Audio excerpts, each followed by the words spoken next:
और हमारे अगले मेहमान जो हमारे साथ जुड़ने जा रहे हैं, मैं उनको इंट्रोड्यूस कर देती हूँ। हमारे साथ इस वक्त प्रोफेसर वीके शुक्ला हैं, बीएचयू के वाइस चांसलर। बहुत बहुत स्वागत है सर एबीपी गंगा पर आपका। धन्यवाद सर। 105 साल पुरानी यूनिवर्सिटी है बीएचयू, इसका गौरवमय इतिहास। हर स्टूडेंट का सपना होता है कि बीएचयू में एडमिशन मिल जाए, किसी कोर्स में एडमिशन मिल जाए, मनचाहे सब्जेक्ट में एडमिशन मिल जाए। और इस महामारी के दौर में एक ऐसी यूनिवर्सिटी, एशिया की सबसे बड़ी रेजिडेंशियल यूनिवर्सिटी, जहां के कैंपस में ही 30,000 से ज्यादा स्टूडेंट्स रहते हों, तो आखिर कैसे कोविड मैनेजमेंट आप लोगों ने किया और क्या चुनौतियां आपके लिए रही इस दौर में?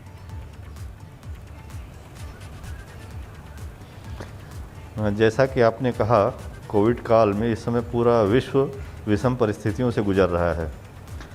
स्वास्थ्य, व्यवसाय और रोजगार के अतिरिक्त कोविड-19 का असर हमारे शैक्षणिक व्यवस्था पर भी पड़ा है। और कोविड संक्रमण के इस दौर में विश्वविद्यालय आज सभी शैक्षणिक संस्थान सुचारू रूप से अपना काम करने में असमर्थ हैं।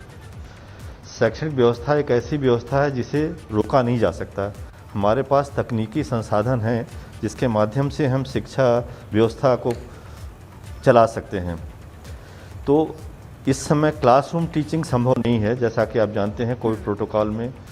तो हम ऑनलाइन टीचिंग के माध्यम से शिक्षा का प्रतिपादन कर रहे हैं। उसमें जैसे गूगल मीट है, वेबएक्स, जूम आदि ऑनलाइन जो मंच हैं, उनके माध्यम से हमारे शिक्षकगण क्लास ले रहे हैं और इसमें सफलता भी प्राप्त हुई है। हमारे विद्यार्थी भी इस मोड से पठन पाठन कर रहे हैं और कोर्स भी काफ़ी हद तक पूरे कर लिए गए हैं।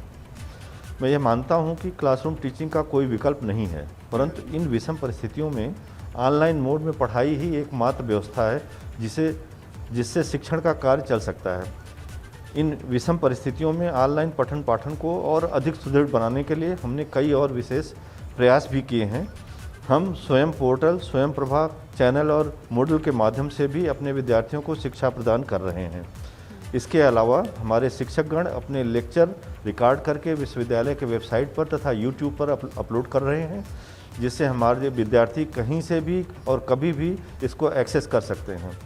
विश्वविद्यालय की ऐसी व्यवस्था भी की गई है जिसके अंतर्गत विद्यार्थियों को ईमेल, व्हाट्सएप आदि के माध्यम से भी स्टडी मटेरियल भेजे जा रहे हैं तथा सभी विषयों के संबंधित अध्यापकगण व्हाट्सएप एवं फ़ोन पर उपलब्ध हैं, जिनसे विद्यार्थी अपना उस विषय से संबंधित कोई प्रश्न या कोई संदेह पूछ सकते हैं। जिन विद्यार्थियों के पास इंटरनेट की उत्तम सुविधाएं उपलब्ध नहीं हैं, उन्हें अपनी सहपाठी की मदद लेने के लिए भी प्रेरित किया जा रहा है। ऐसे विद्यार्थियों को स्टडी मटेरियल भेजने की भी व्यवस्था से अत्यंत लाभ हुआ है। जी, तो सर आपने विस्तार से बताया कि कैसे स्टडी प्रोग्राम्स, उसमें निरंतर क्लासेस चलती रहे। महामारी के दौर में ऑप्शन यही है कि ऑनलाइन के माध्यम से या ऑफलाइन के माध्यम से किसी तरह कोर्स करिकुलम या स्टडी मटेरियल स्टूडेंट्स को मिलता रहे और वो आपस में इंटरैक्ट भी करें, अध्यापकों से भी उनका संपर्क बना रहे। तो उसके लिए ऑनलाइन प्लेटफॉर्म्स बहुत मजबूती से सामने आए हैं। लेकिन सर, बीएचयू की जब बात होती है, इतनी रेप्यूटेड यूनिवर्सिटी, इतने बड़े बड़े स्कॉलर्स यहाँ से निकले हैं जिन्होंने अपने क्षेत्र में नाम कमाया है, इनोवेशंस के लिए जानी जाती है। यहाँ से जो छात्र पढ़कर निकलते हैं, उनका एक विजन होता है, एक विजनरी स्टूडेंट के रूप में सामने आते हैं। हमने देखा कि कोरोना काल में जैसे आईआईटी जैसे इंस्टीट्यूशन से बहुत सारे इनोवेशंस उन्होंने किए, चाहे वो डॉक्टर्स या मेडिकल इक्विपमेंट खोजने की बात हो, कुछ नया तैयार करने की बात हो। तो क्या बीएचयू में भी कुछ ऐसा इनोवेशन हुआ है इस महामारी के लिए जो डेडिकेट किया गया हो समाज को? हाँ, हमारे विश्वविद्यालय में हमारे केमिस्ट्री डिपार्टमेंट के लोगों ने एक सैनिटाइज़र का इनोवेट किया है, जो वो पूरे अस्पताल में और विश्वविद्यालय परिसर में सप्लाई कर रहे हैं।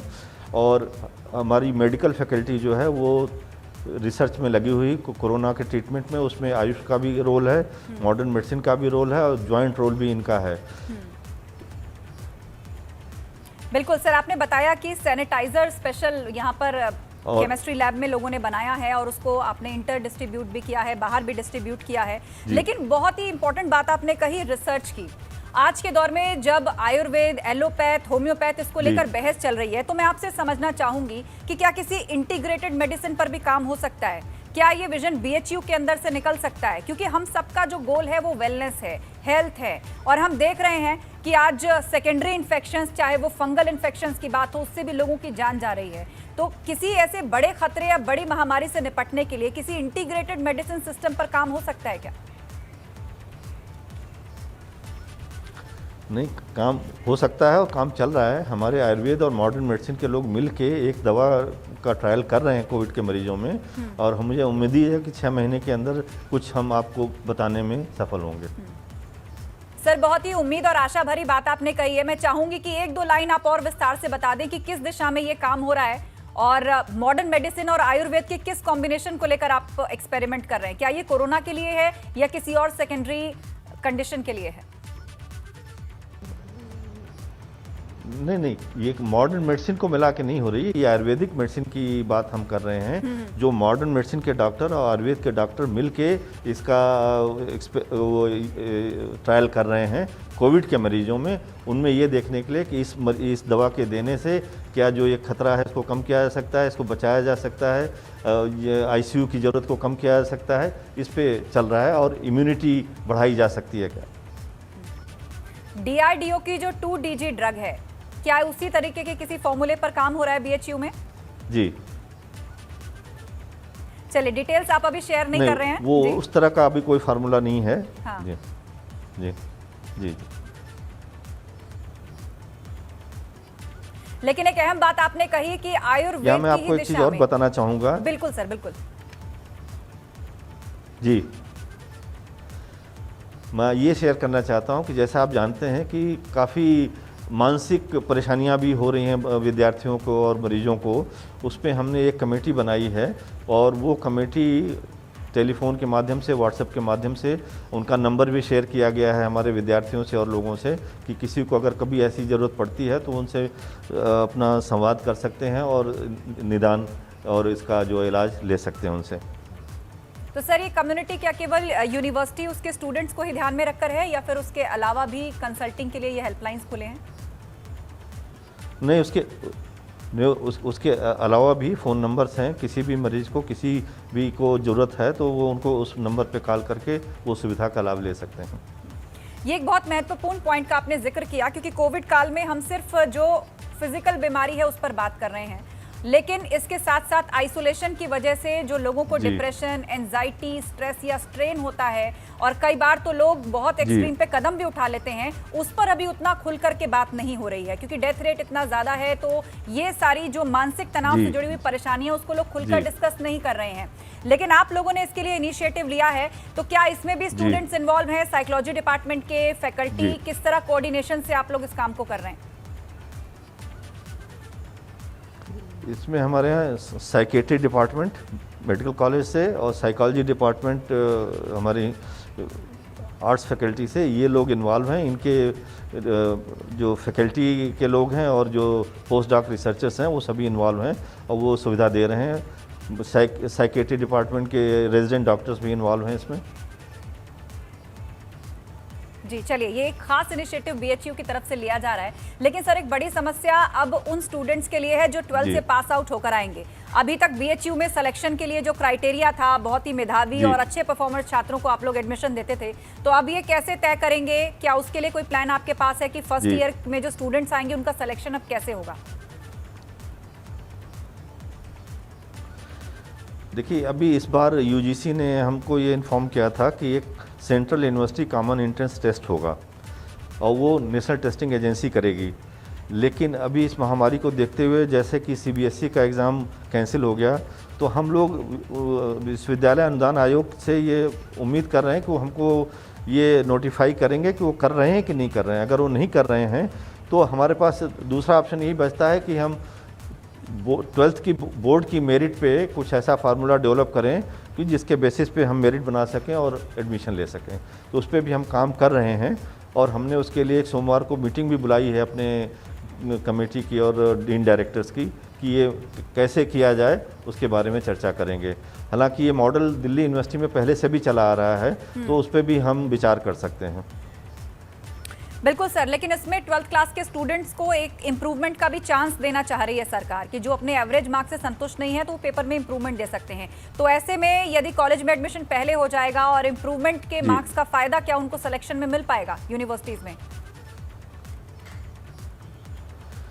नहीं, एक बार सिलेक्शन अगर हो गया फिर तो इस सेशन में तो नहीं मिलेगा, अगले सेशन में ज़रूर उसका फ़ायदा उनको मिल सकता है।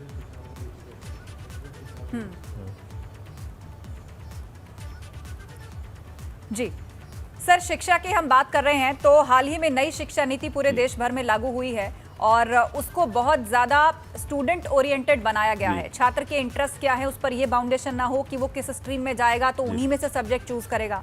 वो अपनी मर्जी से सब्जेक्ट सेलेक्ट कर सकता है, वो उन पर रिसर्च कर सकता है। और रिसर्च की जब बात आती है या किसी भी विजन को किसी सब्जेक्ट में डेवलप करने की बात आती है तो बीएचयू से ऊपर नाम कोई नहीं आता।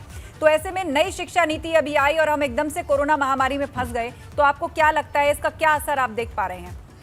क्या उस तरीके से चीजें इंप्लीमेंट हुई थी या हो पाएंगी अभी जल्द? नहीं, ये आपका कहना बिल्कुल सच है कि जिस स्पीड में काम होना चाहिए था शायद अब उतनी तेज़ी से नहीं हो पाएगा, क्योंकि कोरोना काल की वजह से चीज़ें थोड़ी गति धीमी पड़ गई है। लेकिन जो संकल्प है सरकार का और जो विश्वविद्यालयों का भी, शैक्षणिक विश्वविद्यालयों का भी जो संकल्प है, हमको लगता है कि ये धीरे धीरे 21 तक ये इम्प्लीमेंट हो जाएगा। हम लोग उस दिशा में काम कर रहे हैं।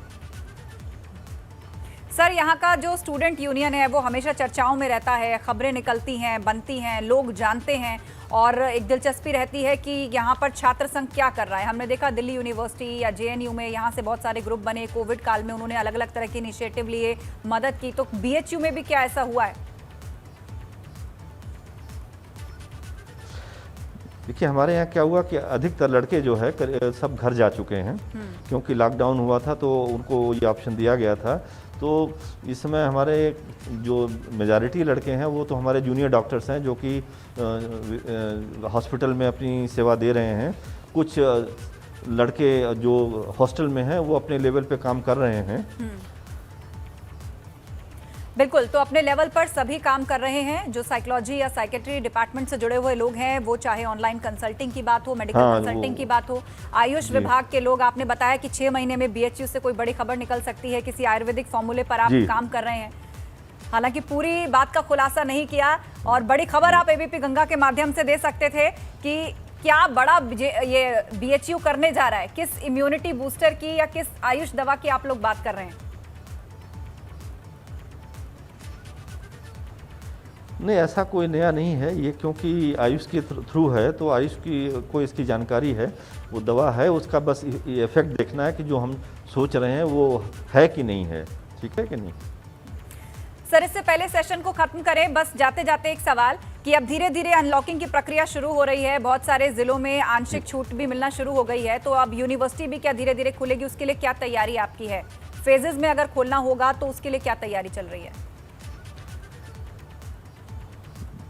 तो हमारी तैयारी ये है कि पहले जो हमारे जो एंड सेमेस्टर एग्ज़ाम्स हैं, जैसे कि बीए के एंड सेमेस्टर या एमए या एमएससी के एंड सेमेस्टर, पहले हम उन बच्चों के बारे में सोचेंगे। लेकिन अभी चूंकि कोई ऐसा दिशा निर्देश सरकार की तरफ से नहीं आया है, तो हम लोगों ने पिछले साल भी online open book examination system adopt किया था और इस साल भी हम वही करने जा रहे हैं। तो जो विद्यार्थी हैं वो अपने घर से ही ऑनलाइन मोड में अपनी परीक्षा दे सकते हैं और उसका इवैल्यूएशन भी जल्दी हो सकता है और रिजल्ट जल्दी आ सकता है।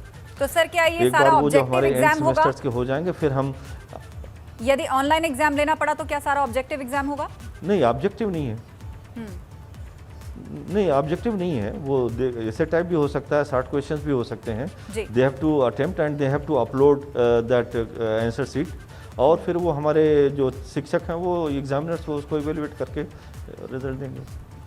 सर, बहुत बहुत शुक्रिया एबीपी गंगा के साथ जुड़ने के लिए। हमारे मंच पर आकर आपने स्टूडेंट से, टीचर से जुड़ी हुई चिंताओं पर बातचीत की और बताया कि बीएचयू में किस तरह के इनिशिएटिव्स लिए जा रहे हैं और उस कोरोना काल में आप लोग किन चुनौतियों से जूझे हैं और भविष्य के लिए किस तरह की तैयारियां कर रहे हैं। बहुत शुक्रिया एबीपी गंगा से बातचीत करने के लिए। तो हमारे साथ बीएसयू के वाइस चांसलर जुड़े वीके शुक्ला जी और कई बड़ी बातें उन्होंने कही, बातचीत में कई बातें उन्होंने कही।